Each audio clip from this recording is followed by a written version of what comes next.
The Policy and Government Outreach Coordinator for the New River Gorge Regional Development Authority. So my job really revolves around policy and legislation, which I'm sure you're all really excited to hear about. That's the last thing today.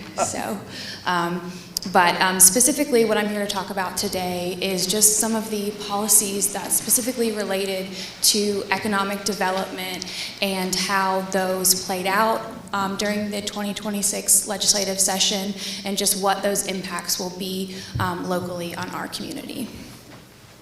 So here's just a brief snapshot of what this legislative session looked like.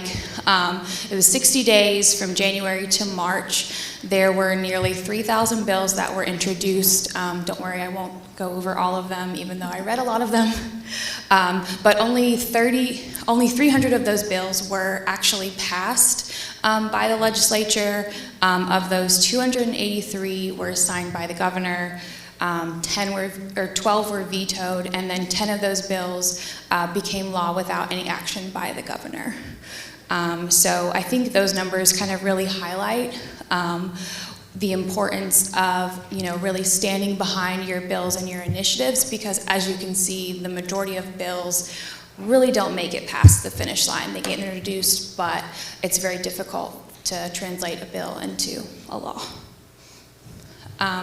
So at Energy RDA, we spent a lot of time preparing for the legislative session because we saw that a lot of the projects and programs that we were doing locally, they could really be impacted at the state level, and so that's why we thought it was best to really start engaging in that process. So our work started about a year before this session. In the spring of 2025, our Energy RDA board decided to form a legislative affairs committee, and that committee was made up of representatives from our 4-county region, Summers, Raleigh, Fayette, and Nicholas, as well as our municipal partners, Beckley and Summersville.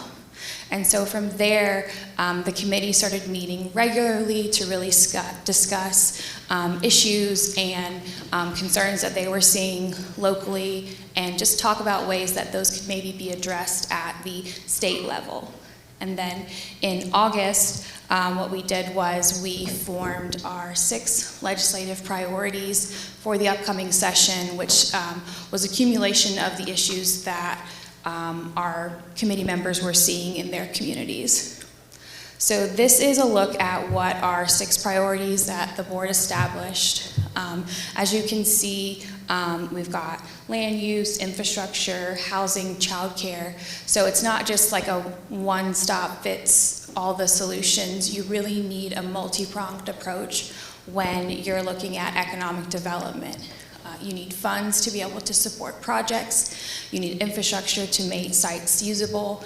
You need land that's ready for development. You need housing and a workforce to sustain growth. And we're increasingly seeing more and more that you really need childcare to ensure workforce participation. So those were the 6 priorities that our board outlined in August, and kind of shaped the way that we really looked at the legislative session and bills that we wanted to support and sponsor.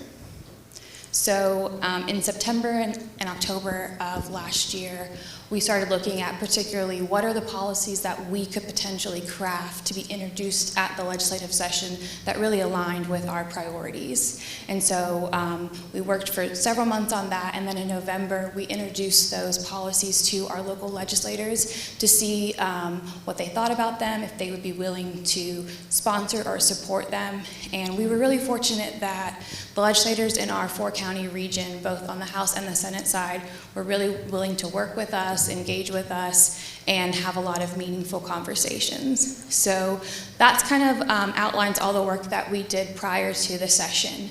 And so now let's talk a little bit about the session itself and how that played out based on our priorities. So to start, I'm going to talk about childcare, which to me was one of the most, I think, exciting outcomes to see from the session, and also a bit surprising. So the legislature passed House Bill 4191.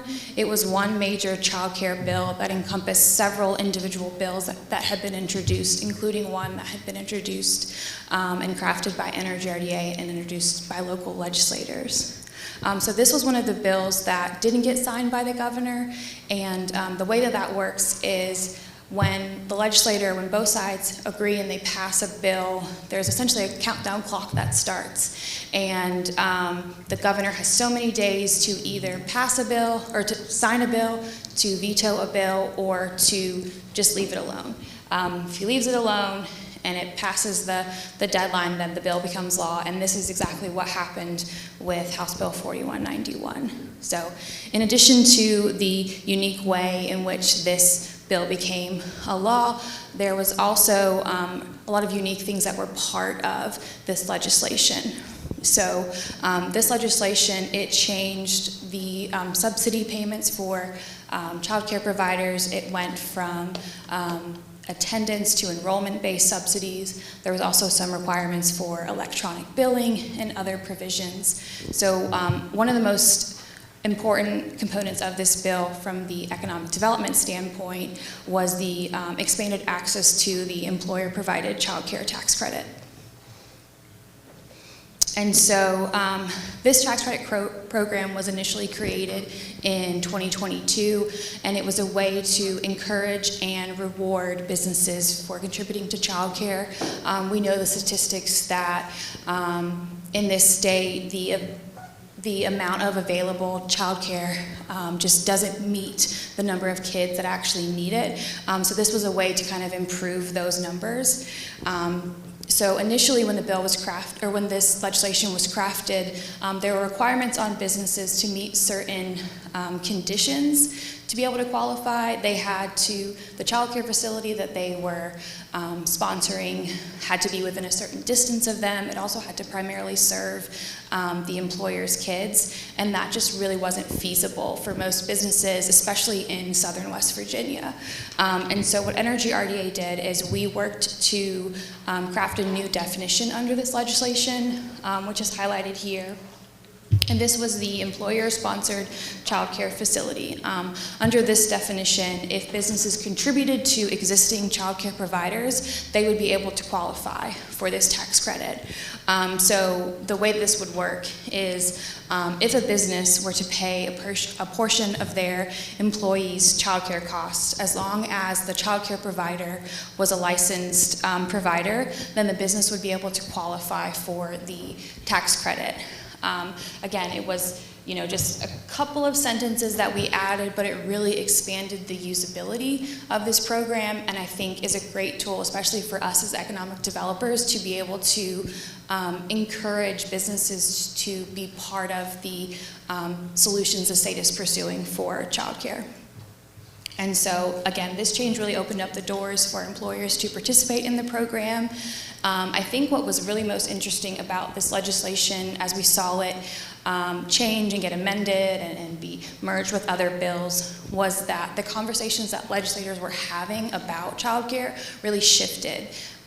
It really became recognized this session as a workforce development issue, as an economic development issue. They saw childcare as not just a social issue, but something that is crucial to the improvement of a community. And so that was really encouraging to hear. It's also one of the reasons why NRGRDA put childcare as one of its legislative priorities, is because we recognize that as well.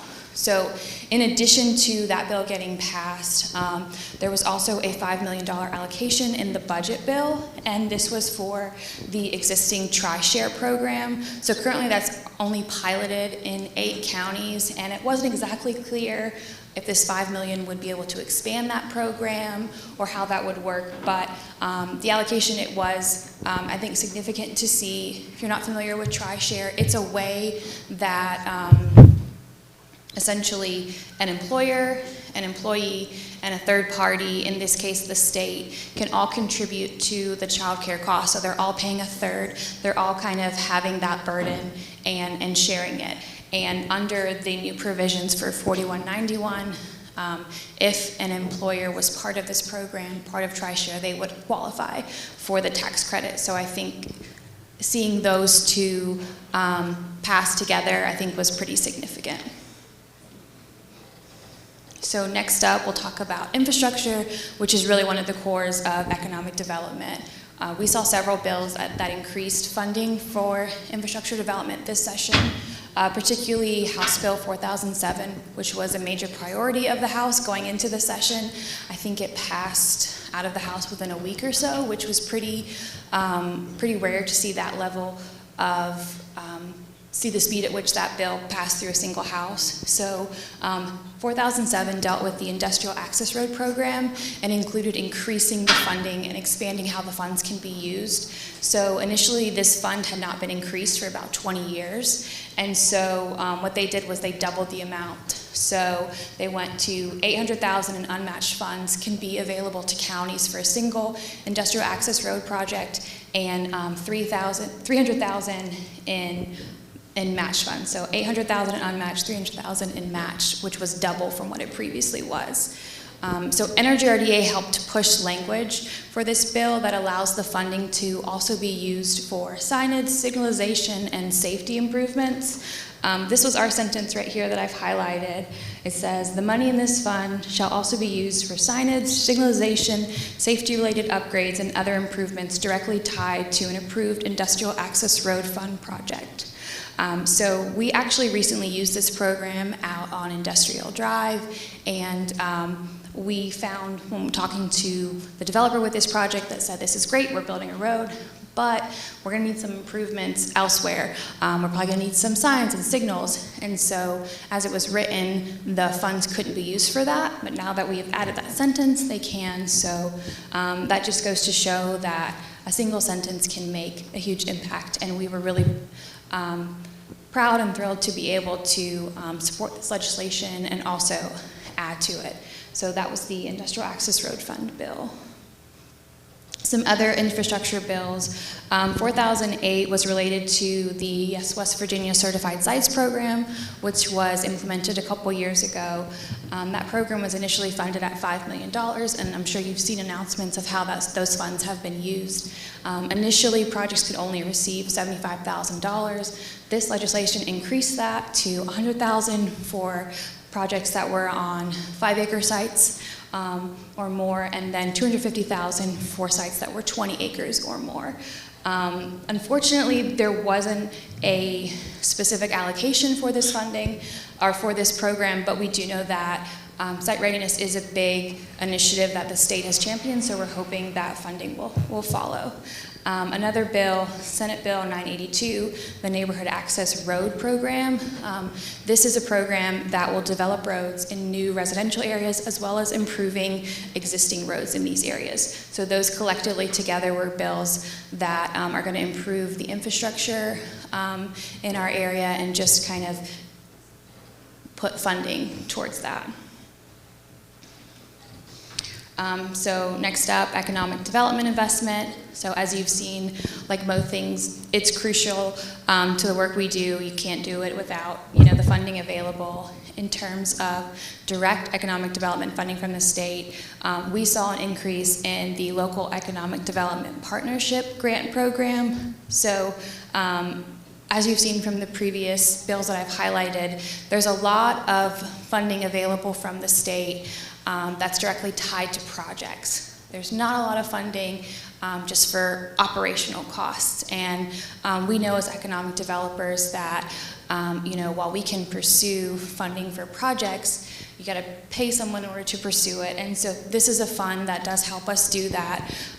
We saw the fund increase from about 1.8 million or 1.6 million to about 2.3 $3.37 million, and the way this breaks down is every county has an available equal share, and so initially when this was proposed in the budget by the governor, the share that would be split among the 55 counties that could be awarded to an economic development authority was around $30,000, which, while is very appreciated, isn't a lot of money. That was increased to $43,000 per county. And this is a matching grant program, so the way that it works is that in every county they designate an economic development authority that is able to pursue this funding, and then that economic development authority is then tasked with finding the matching funds to be able to draw down this money. So we were really thrilled to see that it did get increased to $43,000 per county. That is significant for us as an economic development authority that serves 4 counties. So that is still under the statutory limit, which is $50,000 per county. But I think it does show that economic developers are doing important work, and they do need funding to be able to achieve a lot of the lofty goals that the state and the communities have set.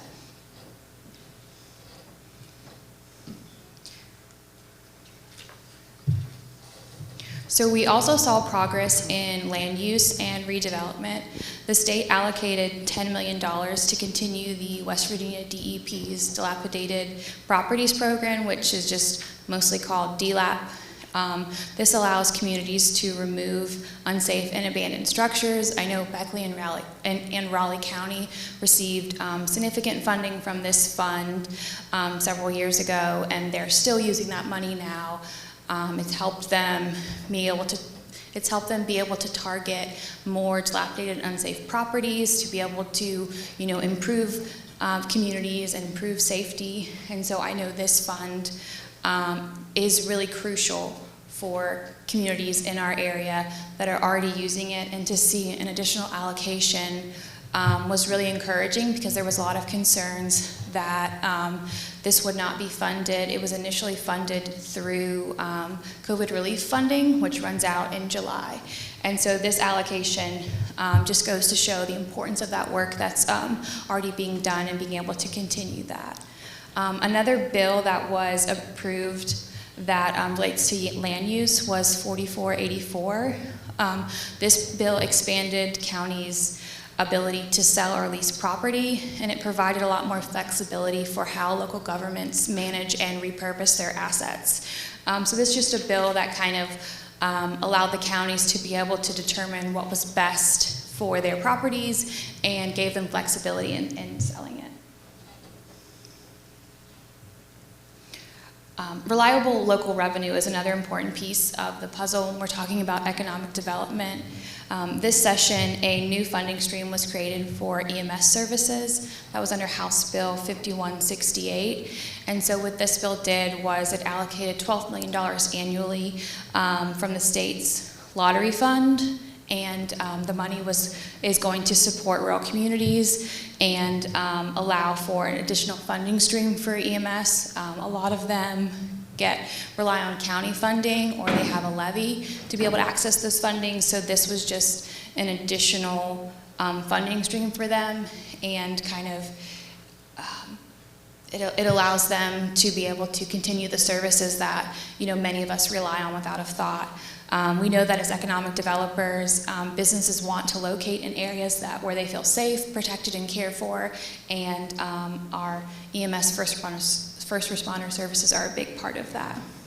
We also saw updates to the transfer tax provision under House Bill 4625. This included raising the exemption threshold and expanding certain exemptions under this tax code. Some of these exemptions were already allowed, but just not stated, so legislators wanted to actually have them written into code.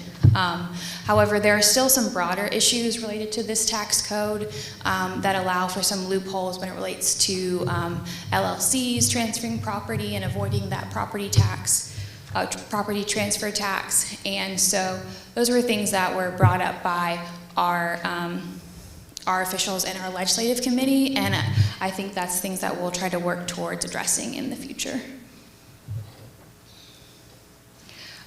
Finally, workforce and housing. There were several bills aimed at workforce development and business support.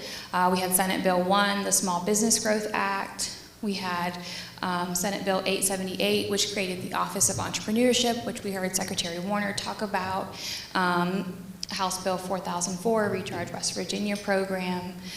So there were just many bills that really focused on training programs, supporting small business investment, and creating a centralized office to help entrepreneurs navigate resources. I think these are all really positive efforts, and they're all part of the larger ongoing need to strengthen our workforce pipeline and address housing challenges that impact economic growth. So stepping back a little bit to the bills that didn't pass this session. I know a lot of times we focus on what did, but I think it's also good to look back on what didn't pass. So we saw two really crucial aerospace bills that ended up dying the final night of the session because Senate and the House just couldn't agree on certain provisions. The West Virginia Aerospace and Advanced Manufacturing Growth Act, House Bill 4006, which was meant to attract aerospace and advanced manufacturing industries, and then House Bill 4010, the Airport Hangar Development Fund, which was going to create a $75 million fund to support large-scale aviation hangar projects. Those bills did unfortunately die. They were bills that we advocated for heavily, and we're hoping to be able to bring them back in the future. Then we have Senate Bill 627, which I'm sure is one that you probably didn't hear about because it didn't make it out of committee on the Senate side, unfortunately. This was one bill that we did put forward and got sponsored. It related to, as I'm sure you've heard about, the Build West Virginia tax credit, and what we were aiming to do is kind of change the provisions in the way that the program was capped. We also were hoping to add some rural community exemptions to be able to make sure that the mechanisms that were already in place that awarded this tax credit weren't unfairly burdened on smaller communities. So overall, we heard a lot of really good feedback about that bill, and we're hopeful that maybe next section we can come at it again, make some changes, and see if our efforts can be successful.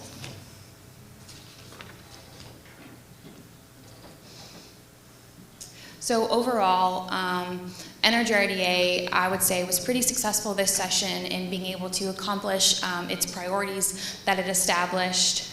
We were able to see at least one bill pass in each of our 6 priorities. Overall, we had 3 bills that were introduced, one relating to childcare, one relating to the Industrial Access Road Fund, and then the final, which was related to Build West Virginia. So 2 of those bills did pass, which was our Industrial Access Road Fund bill and the Child Care bill. It wasn't our initial bill that was introduced. We had language added from our bill into the others, but I would say that's still successful in my books. So I'm counting those 2 as being passed. One of them was signed by the governor. That was our Industrial Access Road Fund bill. The other one became law without a signature, and that was the Child Care bill.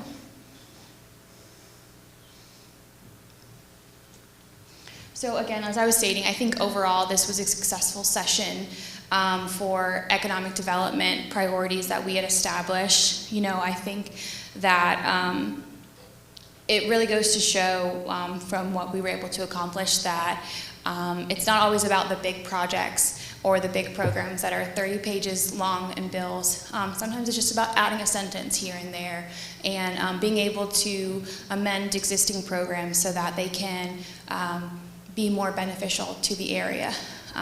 There are still areas that need attention, expanding childcare, strengthening site readiness, addressing workforce and housing challenges, but I think we're continuing to see that those priorities are also being recognized at the state level, and so we're looking forward to continuing off the momentum from this session.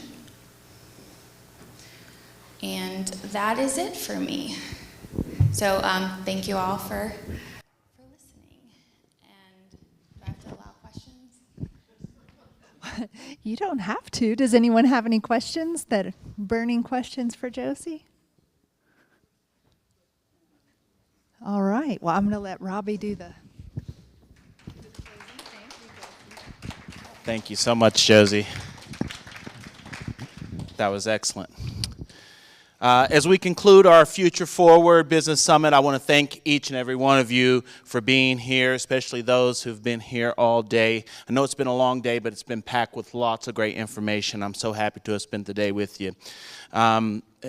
This event is a reflection of what's possible when we come together across industry, sectors, and perspectives to help move our region forward. I'm very proud that Beckley-Raleigh County Chamber of Commerce is taking leadership in that way.